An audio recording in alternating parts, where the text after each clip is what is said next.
আসসালামু আলাইকুম সুপ্রিয় ভর্তি প্রত্যাশী বন্ধুরা, সবাই কেমন আছেন? আশা করছি ভালো। বন্ধুরা, আপনারা যারা সদ্য এসএসসি পাস করেছেন, অর্থাৎ 2024 সালে যাদের এসএসসির ফলাফল প্রকাশিত হয়েছে, তারা কিন্তু দুটি ভাগে বিভক্ত হয়ে ভর্তি যুদ্ধে অংশগ্রহণ করছেন। অর্থাৎ যারা একাদশ শ্রেণীতে ভর্তি করবেন তারা এক ধরনের টেনশনে রয়েছেন, এবং যারা কারিগরি সাইডে অর্থাৎ টেকনিক্যাল সাইডে ডিপ্লোমা ইঞ্জিনিয়ারিংয়ের জন্য ভর্তির চেষ্টা করবেন, তারা এক ধরনের টেনশন রয়েছেন। তো বন্ধুরা, অনেকের মধ্যে একটি প্রশ্ন জেগে উঠেছে যে আমরা যে প্রথম স্লটে ভর্তির আবেদন তো করেছি, কিন্তু এর ফলাফল বা রেজাল্ট আমরা কবে পাবো? তো বন্ধুরা, আজকে আপনাদের সাথে শেয়ার করব যে প্রথম পর্যায়ের যে মেরিট বা মেধা তালিকা, অর্থাৎ যারা এই ভর্তি পরীক্ষায় যারা টিকবে অর্থাৎ উত্তীর্ণ হবে, তাদের রেজাল্ট আমরা কীভাবে জানতে পারবো।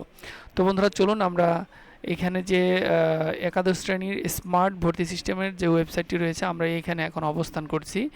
এখানে আপনারা দেখতে পাচ্ছেন বাঁদিকে কিছু অপশন রয়েছে। এখানে নীতিমালা, নির্দেশিকা, user manual, video tutorial, board বিজ্ঞপ্তি ইত্যাদি এখানে কিছু ইনফরমেশন এখানে দেওয়া রয়েছে। আপনারা কিন্তু ভর্তির পূর্বে যারা বুঝতে পারেন না, তারা কিন্তু এগুলো দেখে আবেদন করতে পারেন। আমি এখানে বোর্ড বিজ্ঞপ্তি এখানে ক্লিক করব। এখানে ক্লিক করলে দেখতে পাচ্ছেন এখানে বিজ্ঞপ্তিটি আমার সামনে চলে এসেছে। আমি বিজ্ঞপ্তিটি এখান থেকে ডাউনলোড করে আপনাদের সাথে শেয়ার করব, এবং এখান থেকে জানাবো কবে নাগাদ আপনাদের প্রথম ধাপের যে ভর্তির ফলাফল সেটি কবে প্রকাশ করবে। আমি আগে থেকে একটি ডাউনলোড করে রেখেছি, আপনাদের সেখানে নিয়ে যাচ্ছি। বন্ধুরা, এখানে ডিটেলস আপনারা সমস্ত কিছু এখানে পেয়ে যাবেন। এখানে দেখতে পাচ্ছেন বাংলাদেশ আন্তঃশিক্ষা বোর্ড সমন্বয় কমিটি কর্তৃক কিন্তু এই ভর্তি বিজ্ঞপ্তিটি প্রকাশ করে তারা। আপনারা এখানে খুঁটিনাটি সমস্ত বিষয় এখানে পেয়ে যাবেন। আমি মূল যে বিষয়টি আপনাদের সাথে শেয়ার করব সেটি হচ্ছে ভর্তি পরীক্ষার ফলাফল, অর্থাৎ ফলাফল কবে প্রকাশ করবে সেটি আপনাদের সাথে আজকে আলোচনা করব। বন্ধুরা, এছাড়াও কিন্তু এখানে অনেক ধরনের ইনফরমেশন রয়েছে। এখানে দেখতে পাচ্ছেন তফসিল কতে যে প্রতিষ্ঠানগুলো রয়েছে, অর্থাৎ তফসিল ক এর অন্তর্ভুক্ত যে সমস্ত প্রতিষ্ঠান রয়েছে, সেই সমস্ত প্রতিষ্ঠানে যে সেশন চার্জ বা ভর্তি ফি রয়েছে সেগুলো কি হারে কাটা হবে সেটি কিন্তু এখানে বলে দেওয়া রয়েছে। এখানে দেখতে পাচ্ছেন এমপিওভুক্ত প্রতিষ্ঠানের ক্ষেত্রে নিম্নোক্তভাবে সেশন চার্জ ও ভর্তি ফি গ্রহণ করা হবে। এখানে ঢাকা মেট্রোপলিটনের ভিতরে হলে বাংলা ভার্সনের জন্য 5,000 টাকা, ইংলিশ ভার্সনের জন্য 5,000, মেট্রোপলিটন ব্যতীত বাংলা ভার্সনের জন্য 3,000, ইংলিশ ভার্সনের জন্য 3,000, এবং জেলা পর্যায়ে বাংলা ভার্সনে 2,000, ইংরেজি ভার্সনে 2,000, এবং উপজেলা বা মফস্বল পর্যায়ে বাংলা ভার্সনে 1,500, ইংরেজি ভার্সনে 1,500 টাকা হারে কিন্তু সেশন ফি বা ভর্তি ফি কর্তন করা হবে। এরপরে তফসিল খ অন্তর্ভুক্ত যে সমস্ত প্রতিষ্ঠান রয়েছে, অর্থাৎ নন এমপিওভুক্ত আংশিক এমপিওভুক্ত শিক্ষা প্রতিষ্ঠানের ক্ষেত্রে উন্নয়ন ফি, সেশন চার্জ ও ভর্তি ফি নিম্নোক্ত হারে গ্রহণ করতে হবে। অর্থাৎ এই সমস্ত প্রতিষ্ঠানের আওতায় যারা রয়েছে তারা কিন্তু এখানে বর্ণিত যে হারে এখানে সেশন ফি বা ভর্তি ফি আদায় করার কথা বলা রয়েছে, এই হারে কিন্তু আদায় করবে। এবং সর্বশেষ তফসিল গতে বলে দেওয়া রয়েছে শিক্ষা বোর্ড শিক্ষার্থীর নিকট হতে ভর্তির প্রাথমিক নিশ্চয়ন করার সময় শিক্ষার্থীর প্রতি নিম্নোক্ত ফি গ্রহণ করবে। অর্থাৎ এই ক্যাটাগরিতে রেজিস্ট্রেশন ফি, ক্রীড়া ফি, রোভার রেঞ্জার ফি, রেড ক্রিসেন্ট ফি, বিজ্ঞান ও প্রযুক্তি ফি, বিএনসিসি ফি সহ শিক্ষক কল্যাণ তহবিল ও অবসর সুবিধা ভাতা সেই সর্বমোট 335 টাকা হারে কিন্তু আপনাদের ভর্তির সময় কেটে নেওয়া হচ্ছে। তো বন্ধুরা, এই বাবদ কিন্তু আপনাদের কাছ থেকে টাকা কেটে নেওয়া হচ্ছে। বন্ধুরা, এখানে নিচের দিকে আমরা চলে এসেছি, যেটি আপনাদের সাথে শেয়ার করব। এখানে দেখতে পাচ্ছেন, এখানে আপনারা দেখতে পাচ্ছেন 14 জুন 2024 ইং তারিখ থেকে 18 জুন 2024 ইং তারিখ পর্যন্ত ঈদুল আজহা উপলক্ষে অনলাইন সার্ভিস ও কল সেন্টার বন্ধ থাকবে। অর্থাৎ এই সময় কিন্তু আপনারা কোনো আবেদন করতে পারবেন না বা সার্ভিস লাইন থেকে কিন্তু কোনো হেল্প পাবেন না। তো বন্ধুরা, এখানে দেখতে পাচ্ছেন 5 নম্বরে বলে দেওয়া রয়েছে প্রথম পর্যায়ে নির্বাচিত শিক্ষার্থীদের ফল প্রকাশ, যেটি বলছিলাম আপনাদের সাথে। প্রথম পর্যায়ে যে সমস্ত শিক্ষার্থীরা আবেদন করেছে তাদের ফলাফল কিন্তু এখানে দিবে 23 জুন 2024 ইং তারিখে। অর্থাৎ 23 জুন কিন্তু আপনারা প্রথম ধাপে যারা আবেদন করেছেন তারা কিন্তু ফলাফল পেয়ে যাবেন, যে আপনারা উত্তীর্ণ হয়েছেন বা আপনারা মেধা তালিকার মধ্যে রয়েছেন কি বাদ পড়েছেন সেটি কিন্তু জানতে পারবেন 23 জুন। এরপরে দেখতে পাচ্ছেন আপনারা শিক্ষার্থীর শিক্ষার্থী নিশ্চয়ন না করলে প্রথম পর্যায়ে নির্বাচন এবং আবেদন বাতিল হবে এবং তাকে পুনরায় ফিসও আবেদন করতে হবে।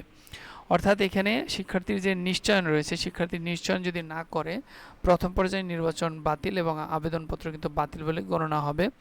ফল প্রকাশের পর থেকে 29 জুন শনিবার রাত 8টা পর্যন্ত কিন্তু আপনাকে এটি নিশ্চয়ন করতে হবে। অর্থাৎ আপনার যদি মেধা তালিকায় বা নির্বাচিত শিক্ষার্থীদের তালিকায় যদি আপনার নাম থাকে, তাহলে অবশ্যই আপনাকে আপনার প্রোফাইলটিতে ঢুকে আপনাকে নিশ্চিত করতে হবে আপনি ভর্তি হচ্ছেন কি হচ্ছেন না।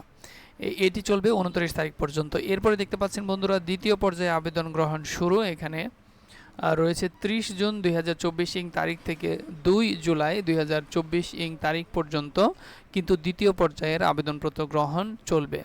এরপরে পছন্দক্রম অনুযায়ী প্রথম মাইগ্রেশনের ফল প্রকাশ, অর্থাৎ প্রথম ধাপে যারা মাইগ্রেশন করবেন, অর্থাৎ একটি কলেজ থেকে অন্য কলেজে আপনি পরিবর্তন করবেন, এই সময়টি এই ফলাফল কিন্তু প্রকাশ করা হবে 4 জুলাই 2024 ইং তারিখে। এরপর দেখতে পাচ্ছেন দ্বিতীয় পর্যায়ের আবেদনের ফলাফল প্রকাশ 4 জুলাই 2024 ইং তারিখে দ্বিতীয় পর্যায়ের ফলাফল ঘোষণা করা হবে। দ্বিতীয় পর্যায়ে শিক্ষার্থীর নির্বাচন নিশ্চয়ন, শিক্ষার্থী যদি দ্বিতীয় পর্যায়ে নির্বাচন এবং আবেদন যদি নিশ্চয়ন না করে, তাহলে আবেদনপত্র বাতিল হবে, তাকে পুনরায় ফিসহ আবেদন করতে হবে এবং এই প্রক্রিয়াটি আপনাদের গ্রহণ হবে 7 জুলাই থেকে 8 জুলাই 5 জুলাই থেকে 8 জুলাই পর্যন্ত। এরপর দেখতে পাচ্ছেন তৃতীয় পর্যায়ের আবেদন গ্রহণ। তৃতীয় পর্যায়ের আবেদন গ্রহণ হবে 9 জুলাই 2024 ইং তারিখ থেকে 10 জুলাই 2024 ইং তারিখ পর্যন্ত। এরপর দেখতে পাচ্ছেন পছন্দক্রম অনুযায়ী দ্বিতীয় মাইগ্রেশনের ফলাফল দিবে 12 জুলাই 2024 ইং তারিখ এবং তৃতীয় পর্যায়ের আবেদনের ফল প্রকাশ হবে 12 জুলাই 2024 ইং তারিখে। তৃতীয় পর্যায়ে শিক্ষার্থী নির্বাচন নিশ্চয়ন করতে হবে, তা না হলে কিন্তু পূর্বের মতোই আবেদনপত্র বাতিল হয়ে যাবে এবং এই কাজটি করতে হবে আপনাকে 13 থেকে 14 জুলাইয়ের মধ্যে। এরপরে সর্বশেষ দেখতে পাচ্ছেন ভর্তি 15 জুলাই 2024 ইং তারিখ থেকে 25 জুলাই পর্যন্ত আপনাকে ভর্তি হতে হবে। এরপরে ক্লাস শুরু 30 জুলাই 2024 ইং তারিখ থেকে সর্বশেষ আপনাদের চূড়ান্ত পর্যায়ের ক্লাস শুরু হয়ে যাবে। তো বন্ধুরা, আপনারা বুঝতে পেরেছেন খুবই গুরুত্বপূর্ণ কিছু ইনফরমেশন।